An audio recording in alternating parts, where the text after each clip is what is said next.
Today, we're digging into Zbigniew Brzezinski's big geostrategic idea, specifically his book, The Grand Chessboard. That's right. It's a really influential text, originally from '97, but updated in 2016. It lays out this vision of American dominance and why Eurasia is just so critical. And our mission for you, listening in, is to get the core concepts. How did America get so powerful? Why is Eurasia the main stage? Who are the key players and, the challenges on this chessboard? Get ready to understand the geopolitical game as Brzezinski saw it. Okay, let's start there, this grand chessboard idea. To really get it, Brzezinski says we first need to grasp America's unique position.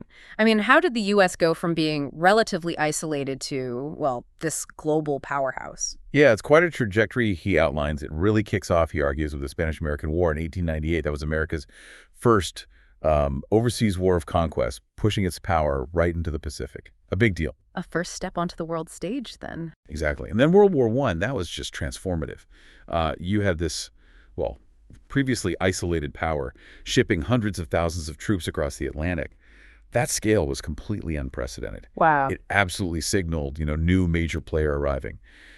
And Woodrow Wilson, with his 14 points, brought American idealism, backed by serious American muscle, straight into European politics. And Europe itself, the old center of power, started to change. Precisely. Brzezinski argues that WWI, with its sheer self-destruction, really marked the beginning of the end for Europe's global preeminence, politically, economically, culturally. Europe became less the driver, more the object of global politics. But America didn't just stay dominant right away, did it? No, interestingly, it pulled back. There was this brief moment of leadership potential, but it didn't immediately stick. Instead, America sort of retreated into isolationism mixed with idealism after World War I. Okay, so a step forward, then a step back. What pulled it back onto the global stage so forcefully? Well, the Cold War, obviously. And it was a totally unique conflict, wasn't it? Because of nuclear weapons. A direct war meant mutual annihilation. Right, the stakes were impossibly high. Which led to, extraordinary self-restraint, relatively speaking. Geopolitically, the fight was mostly on the edges of Eurasia. The Soviet bloc dominated the Eurasian heartland, but not the peripheries. Meanwhile, North America dug in on the western and eastern coasts of Eurasia. Like with NATO and Japan. Exactly. And early tests, like the Berlin blockade and the Korean War, showed the U.S. commitment. The outcome, really, was driven by this fundamental asymmetry. The Soviet Union just stagnated. Economically, technologically, it couldn't keep up. And that led to this deep ideological demoralization. Paving the way for America's singular position after the USSR collapse. That's the picture Brzezinski paints. Okay, so America's path to power is clear. But then Brzezinski says something really interesting, that this isn't just empire as usual, it's a new kind of empire. How is the American global system different from, say, Rome or the Manchu dynasty? It's a crucial point he makes. First, he does see similarities. Like those older empires, American power comes from, well, superior organization, being able to mobilize huge economic and technological resources for military ends, the cultural appeal, the drive of its elites. Think Rome's reach or Manchu centralization. Okay, standard empire stuff. But where's the twist? What's the American secret sauce? It really boils down to two things: co-optation and intangible power. Unlike empires built just on conquest, Brzezinski saw America's genius in its ability to attract and integrate. Integrate who? Defeated rivals, like Germany, Japan, even post-Soviet Russia, to an extent. They were brought into the American system. It relies much more on indirect influence over foreign elites, not direct colonial control. And of course, the appeal of its democratic ideals helps. But beyond that, there's this huge, almost invisible cultural dominance. American global communications, movies, music, even, fast food and fashion imitated everywhere. English as the internet language. America as the place for top education, 500,000 foreign students, many staying. Then there's the lure of the American free market model, global free trade, competition. It's all reinforced by this idea that individual success is a right and actually benefits everyone. It attracts the ambitious. So it creates a system that feels almost consensual. Kind of. Brzezinski says it gradually creates a more congenial setting for the exercise of the indirect and seemingly consensual American hegemony. It's built on this web of interlocking institutions. NATO ties with Japan, APEC, Gulf security arrangements. Brings us right to his definition of the chessboard itself. Eurasia, he says, is where the fight for global primacy happens. Its combined power dwarfs America's. It has nearly all the nuclear powers, all the potential challenges. There's always a but. But, crucially, he says, Fortunately for America, Eurasia is too big to be politically won. It's too fragmented. Okay, so Eurasia is the board. Where are the most critical squares, the key players, according to Brzezinski, and why is it so volatile? Right. It's the biggest continent, most people, most economic output. And within that, he zooms in on what he calls the Eurasian Balkans, south of that big central plateau. Politically chaotic, but incredibly rich in energy, oil, and gas reserves that, he says, dwarf those of Kuwait, the Gulf of Mexico, or the North Sea. Why the Balkans comparison? Just the energy or? No, it's the instability. Yeah. Deep internal problems in every country there. Contested borders, complex ethnic, mixes a recipe for conflict. He lists 9 core countries: Kazakhstan, Uzbekistan, Azerbaijan, Georgia, Armenia, the stands, plus Afghanistan is a sort of outlier. Can you give an example? Sure, take Azerbaijan. It's squeezed between Russia and Iran. And Iran's nervous because it has a larger Azeri population inside its borders. Or look at Kazakhstan, huge, acts as a buffer against Russia, but has a large Russian minority, raising fears of secession. It's this messy patchwork. Now, Russia naturally wants to regain influence there. But Brzezinski argues their efforts clash with what these new countries want. They're looking outward to the West, to China, to the Islamic world. And Russia can't compete. He argues Russia is not strong enough politically to impose its will and not attractive enough economically to be able to seduce the new states. They can't force them, and they can't really tempt them back strongly enough. Interesting. So Russia's trying but struggling. What about other players nearby? Turkey is definitely a factor. It's been actively building ties, economic, cultural, even military, with the Turkic-speaking countries, helping them stay independent from Moscow. Iran is also active, but it's hampered by its own domestic issues and the fact that only about half its population is actually Persian. So with all this complexity, what's America's role supposed to be? Brzezinski's take is nuanced. He says America is too distant to be dominant, but too powerful not to be engaged. Essentially, the U.S. can't run the place directly, but its involvement is seen by those states as vital for their own survival. So selective engagement. Yes, and strategically focused. U.S. support for key states like Azerbaijan, Uzbekistan, and especially Ukraine, he flags Ukraine as geopolitically pivotal, is crucial for shaping the region's future and, importantly, preventing Russia from rebuilding an empire. That leads us neatly to Russia. Even weakened, Brzezinski sees it as a major player. What's its core problem, its dilemma in this post-Soviet world? And how does China fit in? Well, Russia faced a massive crisis after '91. Losing its empire almost overnight, borders rolled back centuries in some places.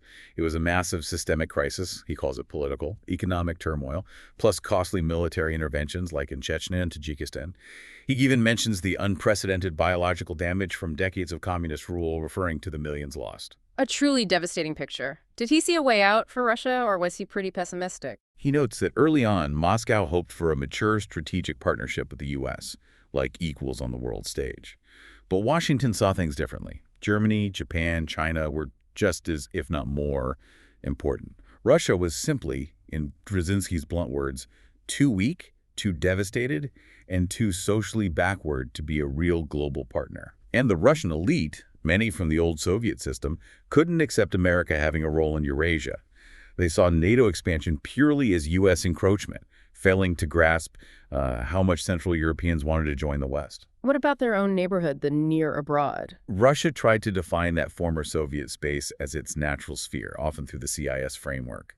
But again, it wasn't strong enough politically or appealing enough economically to really pull it off. Brzezinski warns that aligning closely with China or Iran would just mean prolonged isolation and shared backwardness, with China clearly being the dominant partner in that scenario. That changing dynamic with China is key. So given China's rise, what's Brzezinski's advice for how the U.S. should handle Beijing? Well, first, he notes Asia is becoming the economic center of gravity, but also a potential political volcano. It lacks Europe's cooperative structures, and it's importing a lot of weapons. Flashpoints abound. Taiwan, the South China Sea, which China sees as its legitimate national patrimony. Korea, islands disputed with Japan and Russia. China's growing economic and military clout is clearly shifting the balance with Russia. China's the ascendant one now. But, and this is important, Brzezinski warns against just looking at economic charts and predicting inevitable Chinese dominance. Remember the flawed predictions about Japan? He points out China at the time couldn't project military power far beyond its region, except for nukes.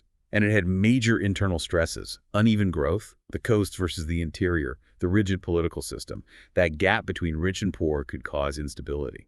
So China's influence is growing, but it's maybe more regional deference than outright control. Exactly. He calls it a sphere of deference, where neighbors tread carefully around China's interests. And don't forget the huge economic influence of the overseas Chinese diaspora, a kind of vanguard of China's imperial momentum, he says. China's strategy, as he saw it, was basically avoid big fights, improve ties tactically with Russia, and try to limit the U.S.-Japan security alliance. So what should America do about China then? Containment? No. Brzezinski argues against containment. America's strategy should be to treat China as a globally significant player, bring it into the G7 summits, engage in serious strategic dialogue, maybe with Japan involved too. The goal is to dull the sharper edges of China's national ambitions, not push it into some anti-U.S. bloc, which he thought unlikely anyway, beyond temporary alignments. Okay, that's China. Now, Brzezinski also stresses Japan and Europe as crucial anchors for U.S. influence in Eurasia. What are Japan's challenges? Japan, despite its economic might, has real vulnerabilities. It's very susceptible to global economic shocks. It has domestic issues, demographic decline, social rigidity, political questions. Plus, there's still that historical baggage, animosity from WWII among neighbors. And unlike Germany with France, it doesn't really have a major partner to sort of merge its ambitions with. It faces tough choices. How to be a regional power when some neighbors resent you? Does it just accept being secondary to China? How does it become a bigger global player without upsetting its vital relationship with the U.S.? The U.S.-Japan alliance, Brzezinski stresses, is the absolute central core of Japan's geostrategy. It's key for any kind of coordinated leadership. He did note Japan was becoming a bit more muscular, expanding its defense thinking beyond just its own islands. But ultimately, both Tokyo and Washington seemed to agree that carefully managing China was better than trying to contain it. He suggested a kind of intricate three-way accommodation: U.S. global power, Chinese regional influence, and Japanese international leadership. But he warned, don't push the U.S.-Japan military ties too far too fast. And Europe. Brzezinski calls it America's essential geopolitical bridgehead on the Eurasian continent. How did he see Europe's situation? He saw Europe in a bit of a funk, actually. A decline in vitality, a crisis of confidence, focused inward. He described this curious cynicism, Europeans complaining about American hegemony, but also feeling, well, comfortable being protected by it. Why the funk? The old reasons for unity, memories of war, post-war recovery, the Soviet threat they'd faded. What was left was mainly bureaucratic momentum in Brussels, and maybe lukewarm public support. Plus, he points to burdensome welfare states, potentially stifling economic dynamism. But are there still key players or dynamics within Europe? Oh, absolutely. France, for instance, still has global ambitions. It wants to be a world power, has its own nukes, partly to influence NATO. It also has a special security role in French-speaking Africa, which matters for NATO's southern flank, especially with millions of Muslims living in France. Its key focus geopolitically is that arc from Spain, across the Med, up through Germany into Central Europe. And Germany? Crucial. The Franco-German relationship, he says, is the vital core of Europe. Germany, especially after reunification, became more assertive in Central Europe, pushing hard for Poland to join the EU and NATO. That allowed German influence to spread eastward again. So, from the U.S. perspective, Europe is incredibly important geostrategically. Expanding NATO eastward was essential, he argued, to keep Europe tied to the Atlantic world and prevent Russia from regaining imperial dominance. He did leave the door open, long-term, for Russia maybe joining some broader European security structure if it truly democratized and modernized. Okay, we've looked at the regions, the players. Let's pull back again. What's Brzezinski's big picture geostrategy for America in Eurasia? What are the must-dos, the long-term goals? He starts by saying the situation is totally unprecedented. Three things. One, a single truly global power, the U.S. Two, that power isn't Eurasian. Three, the main global arena, Eurasia, is dominated by this non-Eurasian power. That's a unique setup. Totally unique. And he believed America's top spot wasn't likely to be seriously challenged by any single nation for at least a generation, because no one else could match the U.S. across all four power dimensions: military, economic, tech, and culture.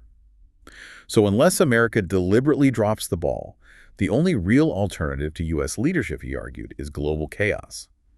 So the immediate job for America is pretty clear. Make sure no single country or group of countries gets strong enough to kick the U.S. out of Eurasia or stop it from playing its role as the key arbiter. Prevent a rival hegemon from emerging there. And longer term? It's a two-stage thing, medium term. Build genuine strategic partnerships across Eurasia. Create a more cooperative trans-Eurasian security system. And then much longer term, hope this evolves into a global core of truly shared political responsibility, moving from sole superpower to leading a cooperative world. Sounds like a plan, but a really ambitious one. What did Brzezinski see as the main obstacles, the things that could derail this American primacy? He saw challenges both at home and abroad. Domestically, Americans tend to be skeptical about deep global involvement unless there's a clear, direct threat. Think Pearl Harbor or 9/11. Growing multiculturalism could make building consensus on foreign policy harder. And the American character itself. Yeah, he felt democratic instincts don't really align with imperial mobilization. Americans don't generally get a thrill from being the sole superpower. They kind of prefer to share power. Plus, cultural shifts towards, personal comfort and maybe escapism make it harder to rally people for costly foreign commitments. What about external factors? Mass media makes people instantly aware of casualties, leading to a strong revulsion against any selective use of force, even if losses are low. Globally, nukes make big wars less likely, but smaller ethnic and national conflicts keep bubbling up. He grimly noted that war may have become a luxury that only the poor peoples of this world can afford. And in that 2016 epilogue, he doubled down on his warning from '97. America isn't just the first and only truly global superpower, it's also likely to be the very last. Not inevitable, but a warning. Exactly. A warning that America needed to use its unique moment wisely to actively shape a more stable, multipolar world, because that sole dominance wouldn't last forever. Wow. This dive into the Grand Chessboard really does connect those big geopolitical ideas with the messy reality we see unfolding. Brzezinski's core message seems to be about managing Eurasia, recognizing its power, but also its divisions as the key task for the U.S. It really does. And it leaves us with a fascinating question, doesn't it? Brzezinski hoped for this big trans-Eurasian security system. NATO, Russia, China, Japan, India, all cooperating. But given all the challenges he himself identified, American culture shifts, the stubborn territorial imperative of nations wanting their own power, the huge global wealth gap, what else might shape this chessboard? Things he didn't fully foresee. Perhaps. Like, how does the changing nature of information itself, knowledge as power, continue to scramble these geopolitical dynamics in ways maybe even Brzezinski couldn't fully map out back then?